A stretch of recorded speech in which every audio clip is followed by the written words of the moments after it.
Yeah, so I think that this whole line topic for me is another one we talked.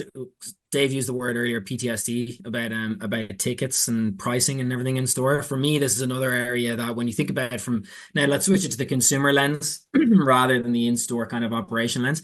It is the biggest pet peeve that you hear. Apart from like inconvenient location, long lines are is the most common feedback you hear about why someone won't shop in a store.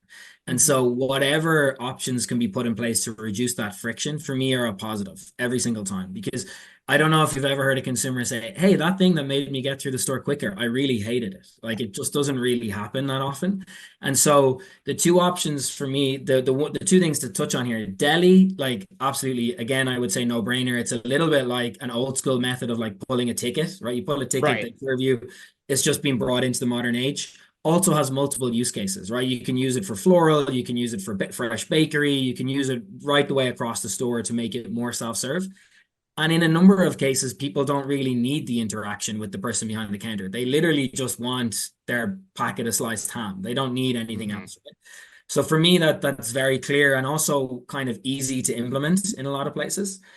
The single line queuing for me is actually really interesting because it feels not innovative, but to your point, Chris, it's not that common to see it in grocery. So the Right. question is, why is it not that common to see in grocery? Like, why are Schnucks doing something that's different?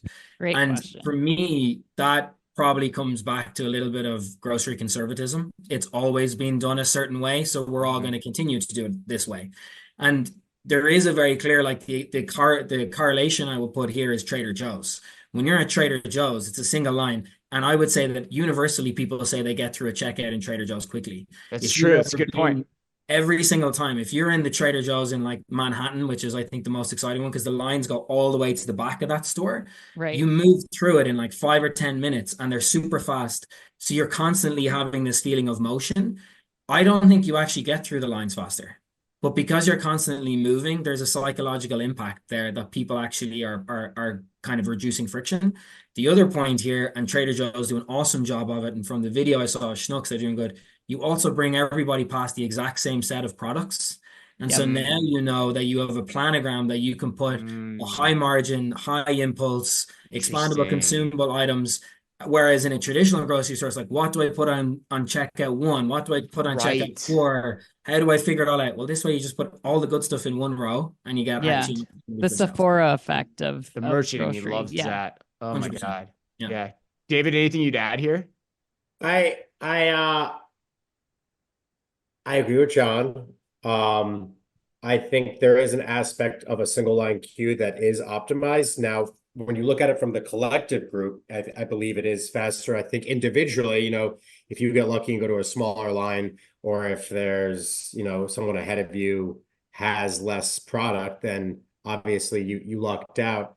I do think there is an impact. There is retailers that are doing that. There are retailers that are doing that. If you look at Target, just when they have their actually cashierless checkout, it is all single queue.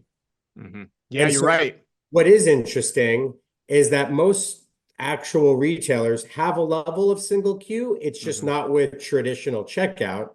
All of their, cashierless checkout, you don't see those six and someone's behind all six. There's a queue and then they go to the open and free one. So I do think it's possible. I think they are doing it. They're just not realizing it. And I think there is an aspect of democratizing that across the entire store, which would be helpful. I also think the bigger issue is just the lack of registers that are open, but that's not for today's conversation.